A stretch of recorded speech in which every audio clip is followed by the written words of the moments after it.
Hello guys, in today's video, I'll be showing you how you can uninstall Microsoft Edge. So without further ado, let's begin. So what is Microsoft Edge? This is a default browser for all Windows 10 devices.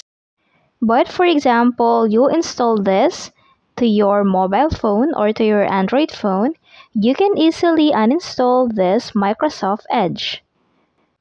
So now to easily uninstall your Microsoft Edge, what you can do is to press on this app and then you can see this icon. Just tap on that. And then you'll see this options, open, uninstall, and then force tap. Just tap on uninstall to uninstall this app. Just tap on OK and that's it. Your Microsoft Edge is now uninstalled.